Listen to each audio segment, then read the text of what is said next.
My name is Richard Poole. I'm from the UK. I've been waiting for cardiac surgery in the UK for almost 3 years now. So I started looking online at different places. When Mr. Richard came here, we had to do a couple of tests, and on those tests we found a couple of problems, that he was previous lung infection or his lungs were not the best. The second problem was the heart was little weak.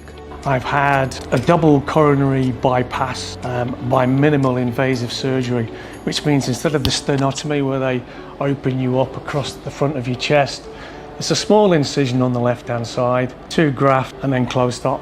We did in his case minimal access surgery, which is a small cut on the left side of the chest. And also we gave him what is called as total arterial grafting. That is, we didn't use any vein grafts. We only took arteries from inside his chest. And I'm feeling, that was 10 days ago, and I'm feeling absolutely fine soon. I'm now up and about, walking 2 to 3 miles a day, no problem. Everybody here has been so friendly and so helpful. You couldn't wish to come to a nicer place. And in most of the cases, the long-term results of total arterial grafts are very, very good, because what I have seen is if you put these grafts, I have seen patients going on for 20, 25, 30 years without much of a problem if done properly. So minimal access total arterial grafting is one of the best ways to treat coronary artery disease. Thank you.